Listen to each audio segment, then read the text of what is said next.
المرسلين اهدنا الصراط المستقيم صراط الذين أنعمت عليهم غير المغضوب عليهم ولا الضالين آمين. اللهم صل على سيدنا محمد الفاتح لما أغلق والكاتب لما سبق ناصر الحق بالحق والهادي إلى صراطك المستقيم وعلى آله حق قدره ومقداره العظيم. سبحان ربك رب العزة عما يصفون وسلام على المرسلين والحمد لله رب العالمين. الحمد لله. يوم على الجمعة 11 ga watan Sha'ban hijira ta 1447 wanda ya daidai da 30 ga watan Januwari shekara ta 2026. Alhamdulillah, a ci gaba da karatunmu na wannan littafi mai albarka, wato littafin Kashiful Ilbasi na Maulana Shehu Ibrahim radiyallahu anhu. Amin. Za mu tashi shafi na 137 a cikin fasali na 8 na wannan littafi, wanda yake magana akan wajabcin neman shehi murshidi da siffansa da halin da ake so muridi ya kasance tare da shehin nasa. A karatunmu na baya mun ji inda Maulana Shehu Tijjani radiyallahu anhu ya ansa tambaya game da abinda dama Maulana Shehu Ibrahim ya gaya mana cewa wal qawlul fasl fi hadha al fasl jawabu shaykh al qutb al maktum wa bardahu al ma'lum. Yace duk maganar nan da ake yi ta tarbiyya, yace zance mai rarrabewa a cikin wannan fasali shine kawai zancen Maulana Shehu Tijjani radiyallahu anhu, inda shehu ya kawo bayani game da amsar da aka yi masa. An tambaye shi, shin menene hukuncin wajabcin neman shehin tarbiyya ga kowane mutum shi ɗaya, shin menene hukuncin wajabcin neman shehin tarbiyya a kansa? Ya wajaba ne ko a'a ya wajaba ga wasu ne amma ga wasu ba dole bane ba? Shi ne Shehu radiyallahu anhu ya ansa da cewa amma tambaya game da neman shehi, shin dole ne akan kowa ko dole ne akan wasu banda wasu, kuma ma menene dalilin hakan? Idan dole ne akan kowa menene dalili? Idan bai zama dole akan kowa ba ma meye dalili? Shehu radiyallahu anhu ya ansa ya ce shi neman shehi a cikin shari'a ba wajibi bane ba, wajabci na shari'a wanda ya zama dole kowa ya yi, in yayi yana da sakamako, in bai yana da zunubi. Yace to nan haisiyar ba dole bane ba. Wani hukunci bayyananne a cikin shari'a bai zo da wajabci kan cewa araya je nemi shehin tarbiyya, in ba haka ba zaka kuka da kanka a baci haka. Yace ba wani abu a cikin shari'a na wannan, amma fa in ji Maulana Shehu Tijjani radiyallahu anhu yace tare da haka din kuma wajibi ne din dai alima ta fuskar nazari, wato ta fuskar yin duba, ta fuskar yin hange, ta fuskar tunani, dole ne kuma alima din. Shine yace misalin mutumin da yake jin kishi, idan ya buƙaci ruwa to babu abin da zai warkar masa da wannan kishin sai shan ruwa din nan. In koyi suke bai nemi wannan ruwan ya sha ba, to zai halaka fa. To yanzu wannan akwai wani bayyananne ƙarara da ya zama musu cewa dole tashi ka je ruwa ka nemi ruwa ka sha, amma ta fuskar kaga a cikin nassi ba wani nassi ƙarara sarihi da ya zo ya ce kai mai jin kishi tashi ka je ka sha ruwa, kaga babu. bayan an yi nazari kuma ai dole ne mai jin kishi ya nemi ruwa. Wala tulqu bi aydikum ila tahlukati. Ko kaga in shan ruwan jefa kai cikin halaka ne. To amma dai kaga wannan ba bayyananne bane ƙarara. Shine Maulana Shehu Tijjani ce neman shehin tarbiyya a ƙararan nasi na shari'a babu inda yazo. Amma in an yi nazari kuma ya zama dole a nema. Misalin mai jin kishin da yake buƙatar ruwa, to dole ne ya je ya nemi ruwa ya sha don gudun kada ya halaka. Duk da babu wani umarni kai tsaye da ya zo ƙarara aka ce kai mai jin kishi je ka sha ruwa. Kaga babu wannan, amma kuma dole ne. Yace to nemansa ya zama dole a gare shi ta fuskar nazari. Saboda me? Tsarkake zuciya daga gurɓace-gurɓace da datti da aibi da ƙazanta da rataye-rataye ya zama dole. Wanda baya yiwo mutum ya sadu da hagaran Allah sai in zuciya ta samu wannan tsarkin cikakke. To ita kuma zuciyar nan babu yadda za a yi ta samu tsarkin nan cikakke sai an yi riko da wanda ya san yadda ake gyara ta. Tunda ita ba gaba ba ce bare a operation a ciro appendix ko hernia ko aikin typhoid ko x-ray ko ƙashi ya goce a gyara orthopedic ko menene ohole.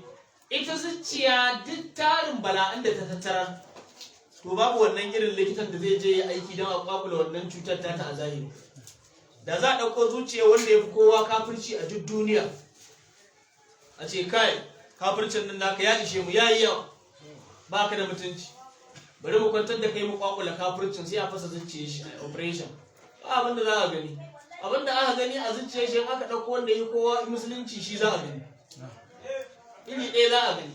To kuma ga dattin mugun hali da son zuciya da ƙin Allah da ƙin gaskiya da cuta da mugunta da ƙeta da rashin daraja ya tara a gare shi.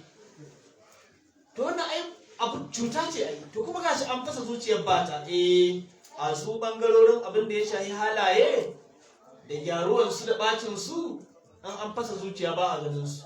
Wannan wani sirri ne, wani keɓantaccen al'amari ne da kuma Allah ya bar shi gare shi. Sai kuma waɗanda ya sanar da su hanyar da za a iya samun gyaruwar lamari in an yi riko da su. Ya ayyuhal ladina amanu taqullaha wabtagu ilayhi wasila.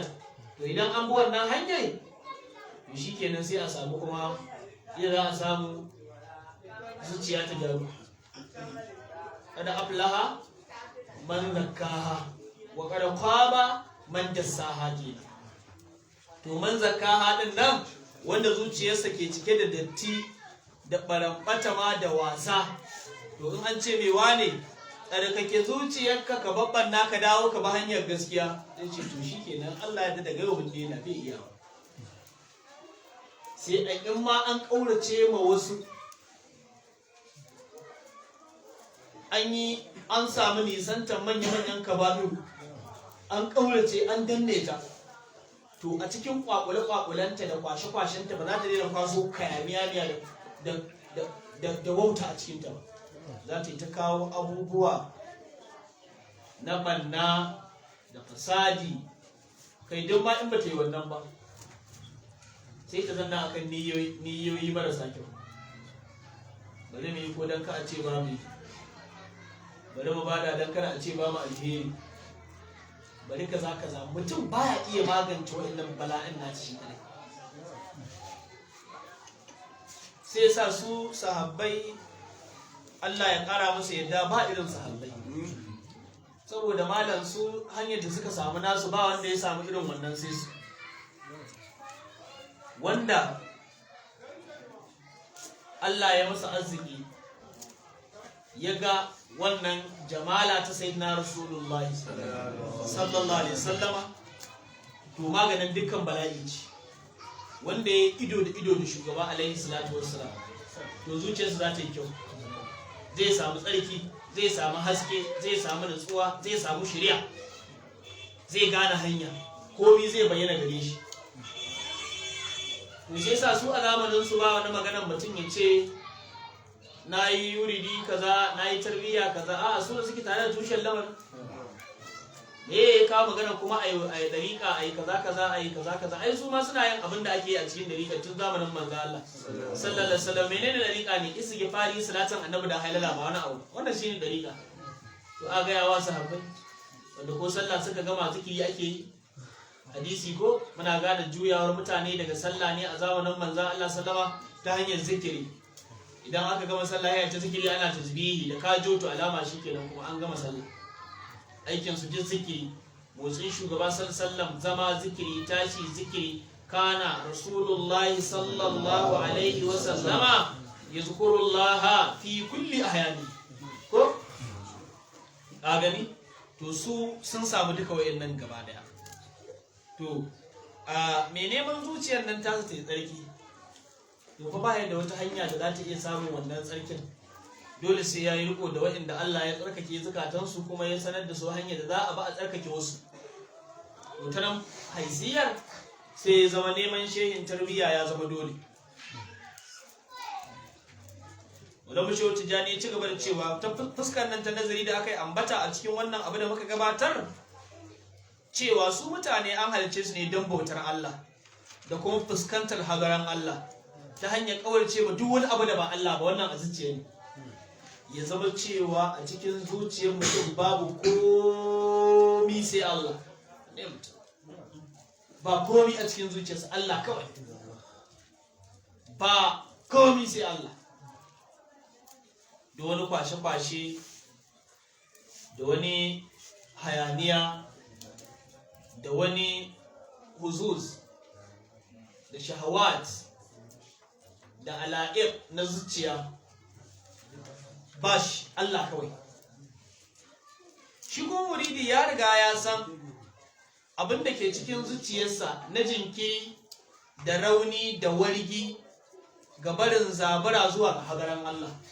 Wasa ya yi yawa, rauni ya yi yawa, shagala ta yi yawa, ana so zuciya ta zama ba abin da ke cikinta sai Allah, amma son kudi, son mulki, son shugabanci, kwaɗayen abin duniya, son a sani, girman kai, jin isa, ƙababa da takama da alfahari da dangi ko nasaba ko kuɗi ko uba ko kaka ko kaza ko kaza, abubuwa ne duk gasu nan wanda kwata-kwata ba su ake nema a wurin bawa ba. Mutum da muridi ya san manufar ita ce ya bauta ma Allah kuma zuciyarsa ya zama babu abin da ke cikinta sai Allah. Ya bauta ma Allah ya zama kowane lokaci duk kyaftawa idansa Allah ne a zuciyarsa. To wannan ita ce abin da ake bukata. To ta gagara saboda abubuwa daban da ba a so sun cika cikin zuciya wanda kuma ba ya da maganinsu.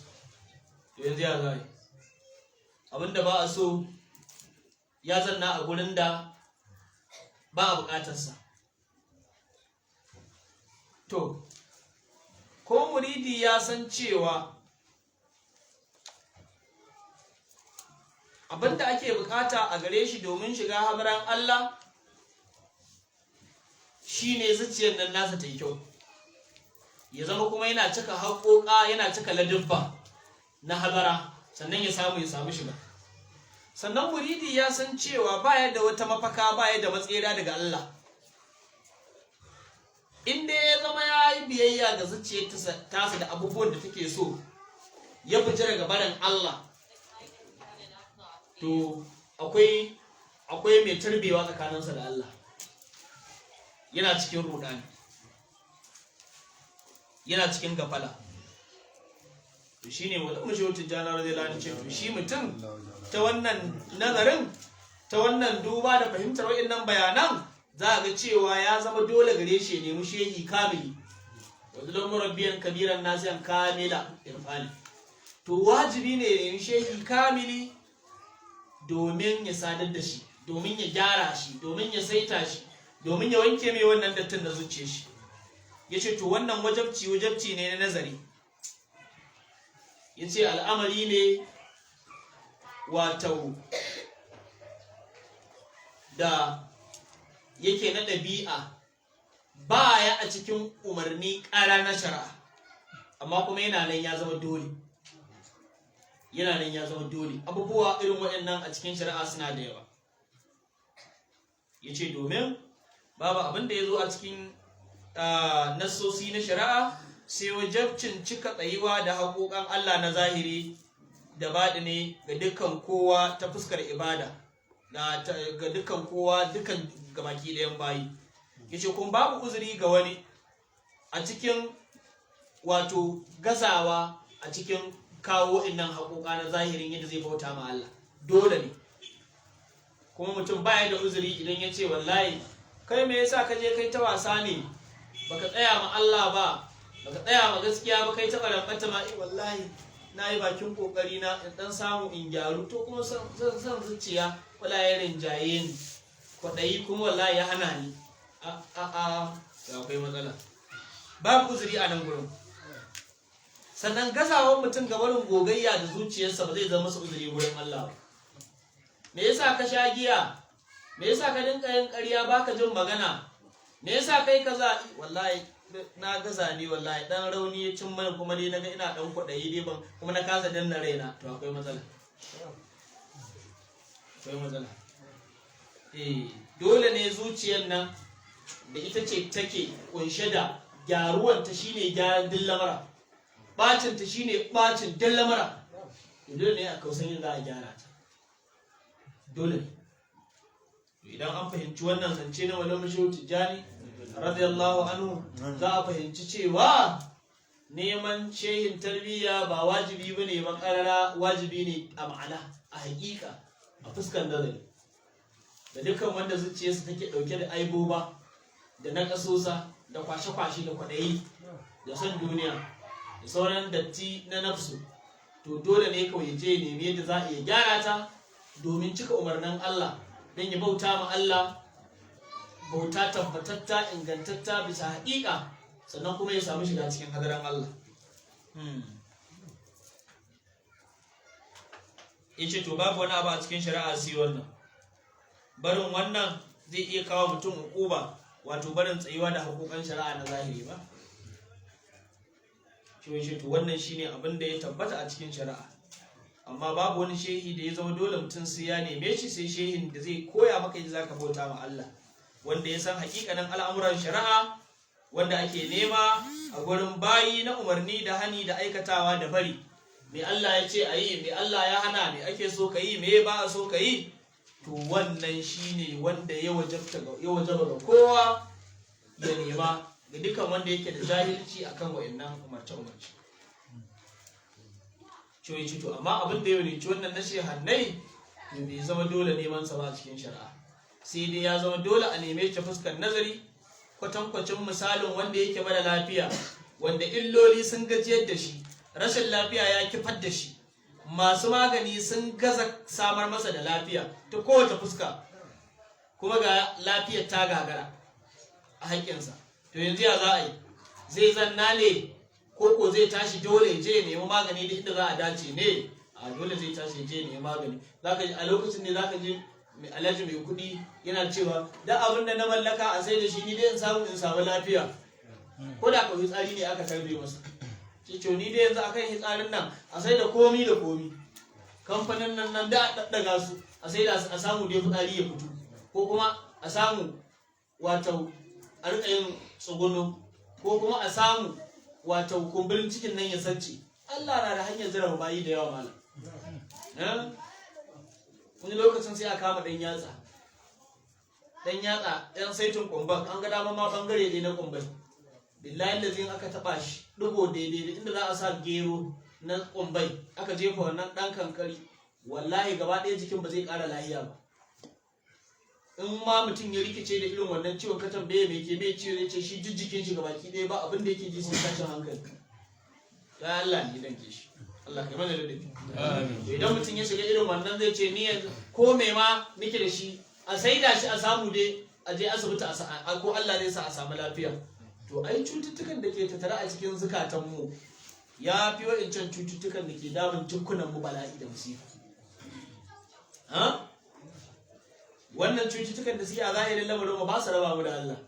Ita kan wancan bala'an da ke cikin zuciya ta sa mutum ya nufi wani abu ba Allah ba, bala'i ya riga ya gama tabbata, komin lafiyar gabbai ka. Shine shehu ya ce to idan mutum ya so wanzuwa akan wannan lamari na rashin lafiyarsa, to he zanna haka nan ya ci gaba da rayuwa cikin wannan larurar tasa, ba lafiya kuma shikenan. Amma idan yana neman fita ya samu lafiya ingantatta, to sai mu gaya masa cewa yanzu neman likita sananne ƙwararre wanda ya san wannan cutar taka da asalinta kuma yake da maganin da zai iya kawar da ita, to ya zama dole gare ka. Yanzu ya za a ce kenan ya zama dole, kuma ya san gwargwadon yadda za a sha maganin, ƙwaya nawa za a sha, wane lokaci za a sha, a wane yanayi za a sha, ya za a samu lafiya, duk ya san wannan. To yanzu ka ce wanda bai damu da zuciyarsa ta yi tsarki ta yi kyau ba bayan tana tare da aibo ba, to neman shehin tarbiyya ba wajibi bane gare shi. Amma wanda gyaruwan zuciyarsa bayan dama ita ɓatatta ce, innan nafsa la'ammaratun bisu'i,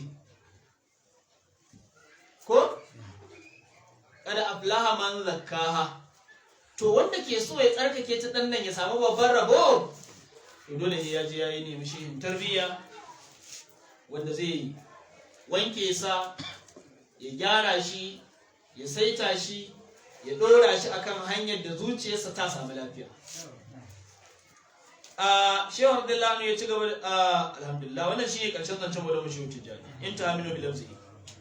Shehu radiyallahu anhu Shehu Ibrahim ya ci gaba da cewa wa amma sifatuhu, amma siffan shi wato shehi na tarbiyya, faqad qala sharishi fi anwaris sara'ir. Al-Imam Sharishi ya faɗa a cikin anwaris sara'ir, yace wali shehi ayatun idza lam takul lahu fama huwa illa fi layalil hawa yasri, idza lam yakun ilmun ladayhi bi zahirin wala batinin fatar bihi lujajal bari, فأقرب أهوال الأليل إلى الردى إذا لم يكن منه الطبيب على خبري، وإن كان إلا أنه غير جامع لوصفيهما جمعا على أكمل الأمر، وآياته ألا يميل إلى هوى فدنياه في ضي وأخراه في النشر سنادها إلى آخر كلامه. انظروا الأنواع. يتشي وللشيء آيات شي جاغورا zuwa ga Allah yana da wasu alamomi, wanda wannan alamomin da su ake gane shi. Akwai alama, ba wai haka kawai kowa kuma zai yafa riga da mayafi kuma ya ɗau sanda ya ce shi ma shehi ne. Abin ya wuce haka malam, abin ya wuce haka. Dole akwai alamomi, in ji Sharishi. Yace idza lam takul lahu, in dai alamomin nan ba su kasance gare shi ba, fa ma huwa illa fi layalil hawa yasri, to wannan kawai ka rabu da shi.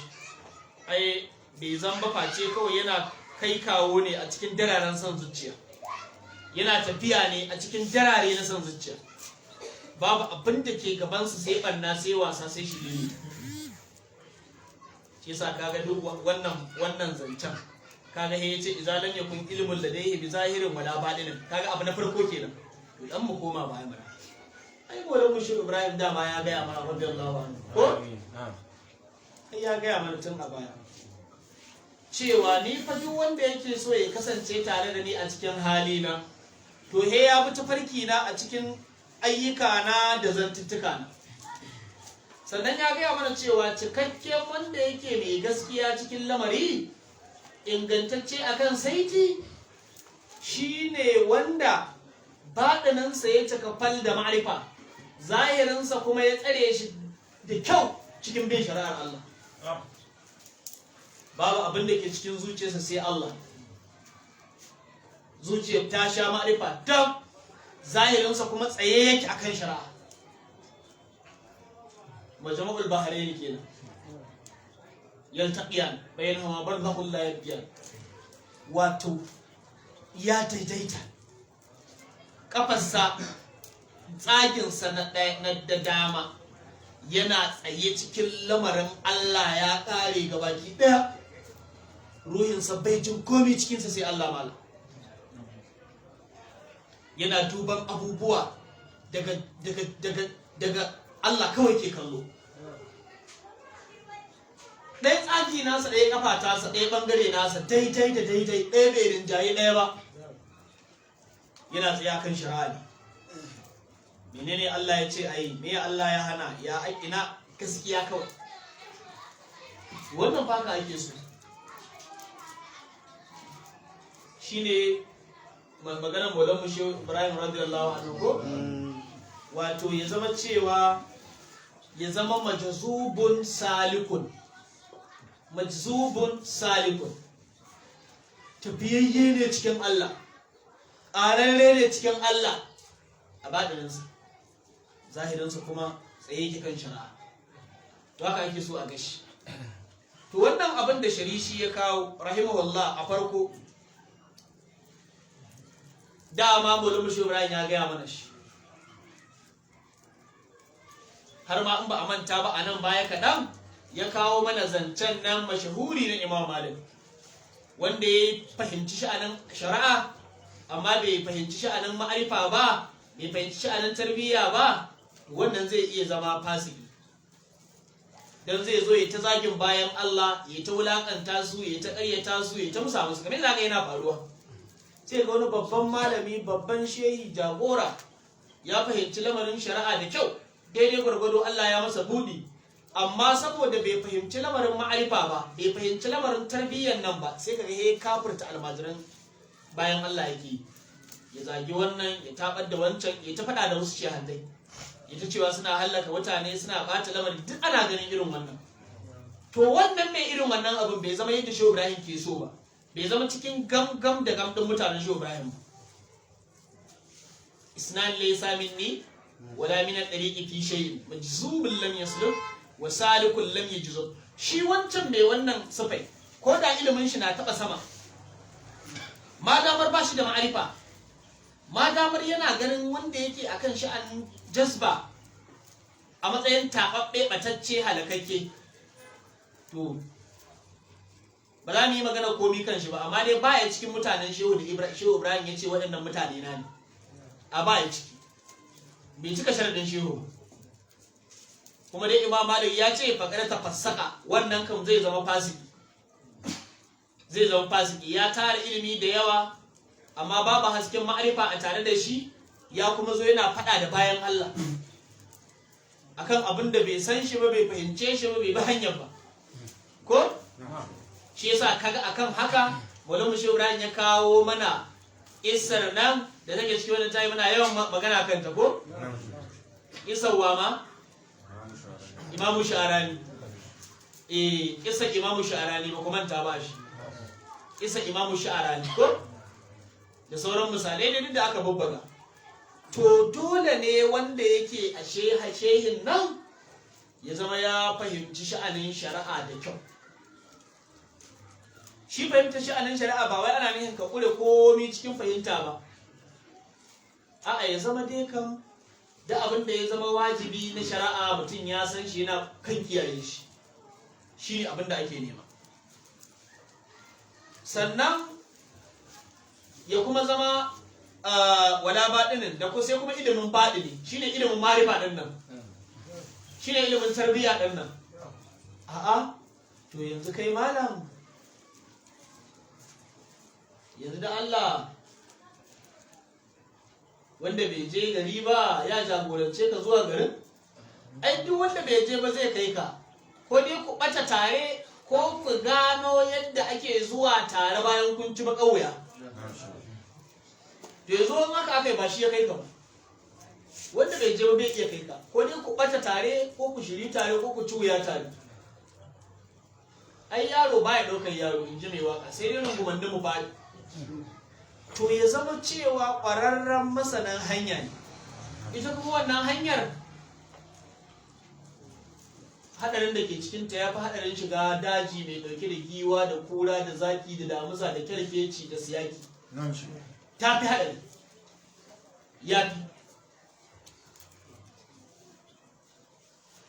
Kaga dole ne ya zama cewa shi ne wadda mu shuti jana radiyallahu anhu a bayanin baya da yake buga misali, ya ce alamar da za ka gane shi, daga cikin alamar da za ka gane shehin, ya zama an ga wasu sun bi shi sun shiryu, kuma an ga shi ma ya bi wani. ba ɗan ɗauki ɗora ba ne, ba ɗan ba na iya ba ne, ba ɗan sa kai ba ne. An san wanda ya bi ya gyaru, kuma an ga wasu sun bi shi sun gyaru, kuma an ga lamarin shi akan shari'a akan shari'a yake. Amma an ka zo ka ga wasa a lamarin shi, ka ga sassaƙa ma shari'a a lamarin shi, ka ga ɓaramɓata ma da ɓarara a lamarin shi, wannan ka gudu mashi fiye da yadda za ka ga zaki ka ruga. Don zaki in ya cinye ka kayi shahada, wannan kawai ya raba ka da imanin ka kahin ya cinye ka. Akwai matsala, akwai matsala. Saboda haka shi sha'anin nan na tarbiyya da lamarin da za ka ga a zamanin nan sun zama abubuwan tattaunawa. Wato duk abin da ka gani akwai yadda abin yake, ba wai kawai kowa zai zo ya magana kan abu yadda ya ga dama bane ba.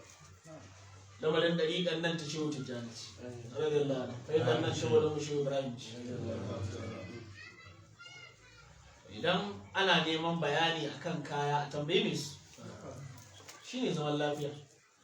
Ar-Rahmanu fas'al bihi khabira. In ana neman bayani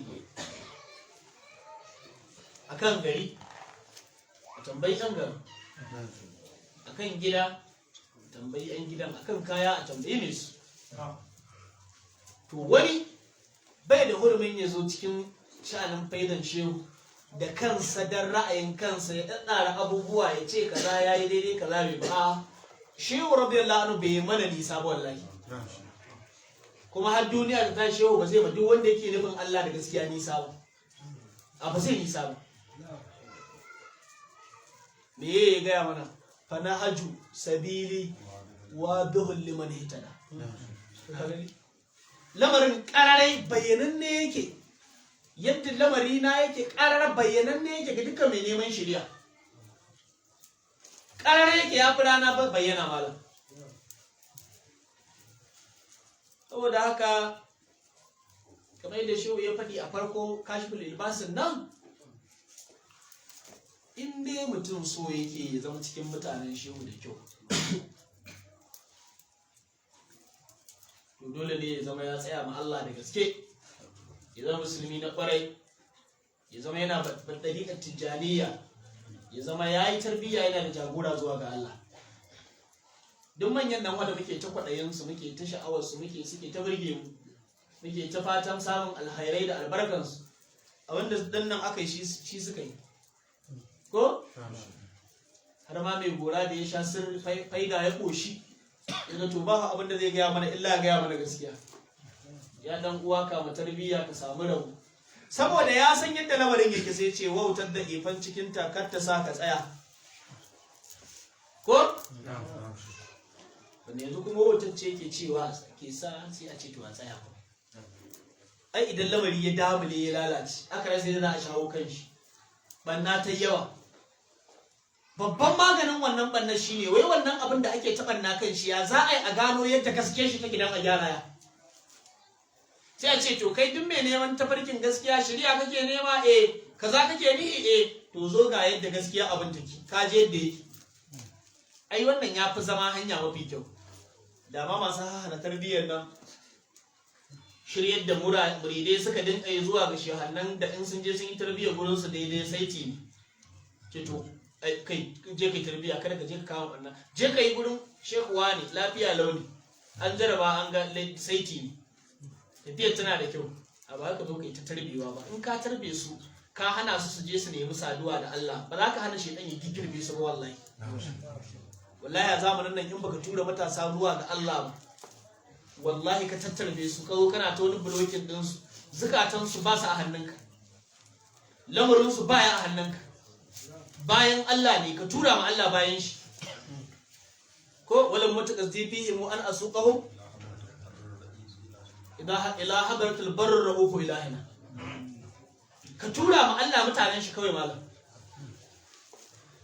Da ka zo ka hana mutane su yi tarbiyya ba, ka hana su yi dariƙa, ce duka wannan ba wani abu ne mai nauya in ka ɗaukan ma kanka za ka sha wahala kuma ba a bari ya mutu yanzu wunan gurin ka zo ga yawon wannan magana wanda a cikin matasa za ka samu wani wallahi ya haddace dan kwallo ya yi 10 a kan shi kuma wallahi wanda za ka samu in za a kalli kwallo karfe 10 na dare wallahi ba za ta kuskure shi sai ya ji wallahi akwai wanda saboda karin su hada da coach ya ce shine mai kula da babban ogan gili ko captain waye oga ba coach bane babba coach ko wallahi wani kansu ya hada da coach ya ce yau ba zai shiga cikin kwallo ba Allah sai wata bai saba ma coach ba to wanda ya kiyaye ka'idan coach shine ka sayin liƙa tijaniya ka hana shi yayi dariƙa ka hana shi yayi tarbiyya ya bishe yin shi amma wai yana can yana bin shek coach bai saba mashi ba coach bane an mai laifi wata rana ya ce a gewaye fili so 5 ko ba shi bane ko ka gewaye filin nan ko ka sa gondola ka ƙara gaba kuma shedan ya riga ya hura ma kusar wallahi kai wasan dai ka canza club kaga an go wani shehin dai an fada ba wani shehin dole sai an samu jagora zuwa ga wasan nan wai ba matasa bane yanzu za ka ga ana kamun guri a wajen kallon kallo in aka fara ya sunan koyi nan babba da ake bugawa da ake champion za ga wani in aka farawa gurin zaman shi dama an san nan gurin zaman wani ne kai wani ma ya ga dama ya biya kuɗi da yawa kawai duk rana har champion ya ƙare guri kaza na ne kawai a ban mai gurin akwai wani abu da aka ajiye na alama gurin to wanda ya kiyaye wannan shi zai kasa yin lazumin sahi da lazumin yamma wazifa da zikirin juma'a jama'a ba Allah gaskiya matasa suna iya yi mana ya matasa kasare na kansu kasare kada mutum ya ce wai bai iyawa in matasa ba su yi addini ba wa zai yi duk al'ummar da kaga matasanta sun kama shirme ka fashe da kuka al'ummar ta tarwatse ta lalace ba ta da gobe ta gari duk inda ka je kaga dattijai a cikin da'irar wazifa ba matasa masu tasowa wannan gurin ka fashe da kuka akwai babban matsala a wajen wallahi akwai matsala dattijo 1 ya mutu dattijo 2 ya mutu dattijo 3 ya mutu amma matashi 1 matashi 2 yana hilin kwallo yana gidan kallo yana wajen wasa bai masallaci akwai matsala malam da haka matasa su ne al'umma matasa su ne addini su ne duniyar ma zaka ba wani abu da matashi bai iya yi in baka koya ma zuciyarka yadda zaka ba Allah kana yaro ba in ka girma abun ba zai yiwu ba in dai kaga mutum ya taso cikin addini ya girma cikin addini to tun yana da karfin shi yana matashin shi yana da kurciya aka horar da shi wannan shanin addinin amma da bayan ya shekara 50 ne aka zo ana so yayi ba zai iya ba idza asha mur'un 50 haulan wa lam tarfihi athar al-afafi fala tastashibanna lahu rashadan faqad auda bi munnatihi tajabi injine zuhud ko ka gani saboda haka kuna matasa suna iyawa ma suna iyawa kuma tarbiyya a daina hana mutane a je a yi tarbiyya kawai dai a kiyaye abin da shehu ya ce wa talib murabbiyan kabiran nasihan kamila irfanin imaman sariyan da waka samu sai shehu ya gaya maka wa direban lamarin gaba Allah ya ce malliku nafsaka wala tudabbiri wa kun kamayyitin dawaman takmil inji shehu nan duniya inji sahibul faidati to kuma wanda zance muke nema bayan wannan so da ka in baka yin dariƙa kai dariƙa ta lazimi ta wazifa ta zikirin juma'a shine asali wanda ya wannan ya bar lamarin shehu tijani malam idan kana yi kuma ka nemi jagora na kwarai ka je kai tarbiyya alheri tun shekara da yawa baya mai gora ya gaya ma to kaka saba bi akwai alheri akwai lamari a ciki daga dan Allah a lura a tsaya kaga dai duk ƙarshen magana gaba ɗaya ga maganar Maulana Shehu Tijjani radiyallahu ta'ala kaga ga idan mutum takamar shi ba Tijjani ne aka ce ga abin da Shehu Tijjani ya ce to inda da gaske ba Tijjani to ai magana kuma ta ƙare saba ma haka to ba Tijjani bane dan bin son zuciyarsa ne abin da ya daidai da ra'ayin son zuciyarsa yake nema in ya samu sai in ya saba sai ya karyata ko Allah ya samu dace yace idza lam yakun ilmun ladayhi bi zahirin wala batinin fadar bihi lajad al-bahri idan ka duba shehin nan jagoran nan kaga babu ilimin zahiri da batini a tare da shi wannan ka watsar da shi cikin zurfin kogi watsa shi cikin kogi kawai ba abun ba kulawa bane ba ban shi ka kara gaba rabu ahwal al-alil ila ar-rada idza lam yakun minhu at-tabib ala khabi yace mafi kusan halayen mara lafiya ya kusanci ya halaka mara lafiya na gab da ya halaka idan ya zama babu wani mai magani ƙwararre sananne tare da shi kusa da shi da zai duba shi ko sai yanzu ya ɗauko mara lafiya to wallahi saboda ba a samu kulawa ƙwararrun likitoci ba Allah da ya masa cikawa to mara lafiya yana cikin barazanar fuskantar halaka rasa ran shi in babu ƙwararren wato likita a kusa da shi sanin masani da zai duba shi ko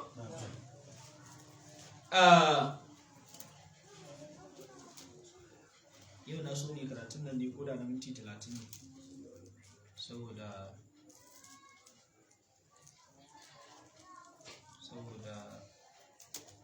wasu uzurarruka da za mu tafi na tarika da kuma ga shi ma mun yi minti 40 to yana ga ko za mu dace na sati mai zuwa sai mu ci gaba daga nan dama minti 30 na so mu yi saboda muna da tarika cikin daren nan kuma har ma mun yi minti 40 da kusa biyu bari mu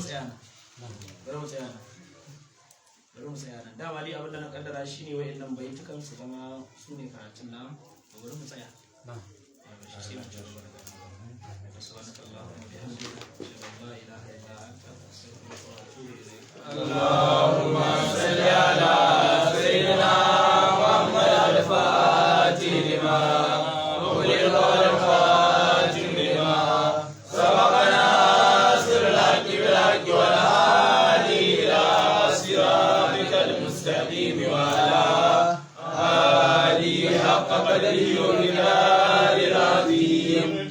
سبحان ربك رب العزة عما يصفون وسلام على المرسلين والحمد لله رب العالمين. الله ساك على الخير الله تعالى وسلم شيء